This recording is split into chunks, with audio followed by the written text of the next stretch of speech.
Trump doesn't just have an economic policy, he has a whole economic philosophy. It mixes tariffs, tax cuts, deregulation, immigration crackdowns, and pressure on the Fed. But the big question is whether all of that actually fits together.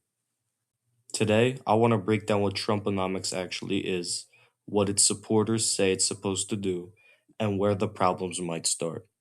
When people say Trumponomics, they're usually talking about a bundle of policies rather than one single idea. The general pitch is that the US should bring back manufacturing, protect American workers, cut taxes for businesses, roll back regulations, and use trade pressure to force better deals. Supporters see it as a way to make the economy stronger, more self sufficient, and less dependent on foreign countries. Critics see it as a mix that can raise costs, widen deficits, and create more uncertainty for businesses.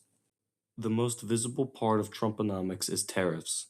The idea is simple: make imported goods more expensive so companies either buy American or move production here.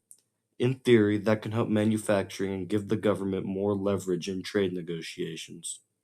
But tariffs can also raise prices for consumers and businesses that rely on imported parts or products.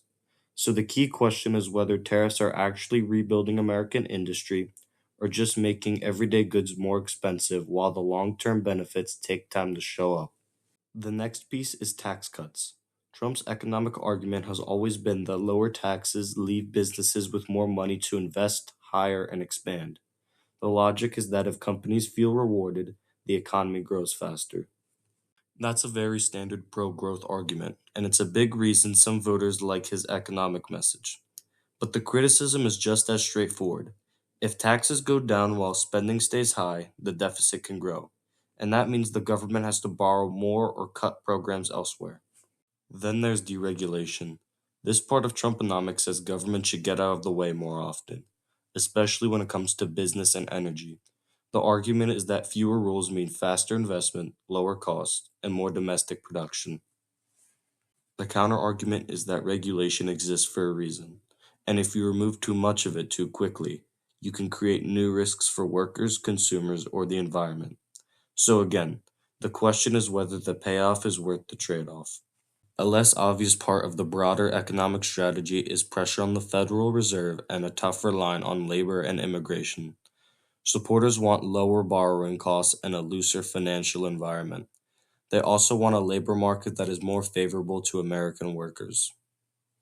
But if the Fed is pushed too hard, then that can create concerns about inflation or central bank independence.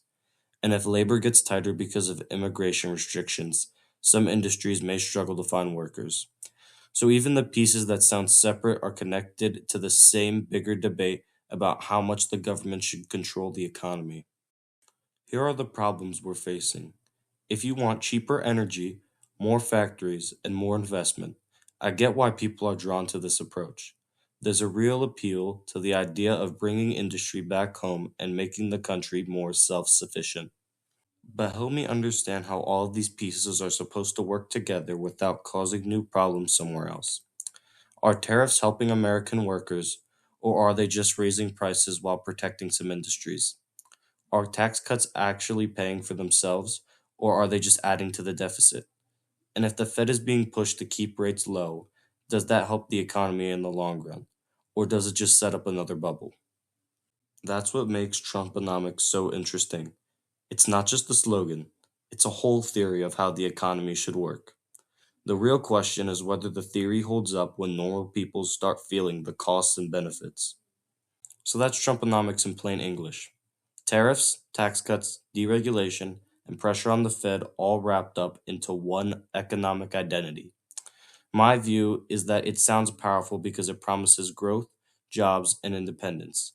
But whether it actually delivers that without creating bigger problems is the part I'm still watching. That's the real test. Not whether it sounds good in a speech, but whether people feel better off a year later. Thank you guys for watching. Make sure to like and subscribe. See you in the next video.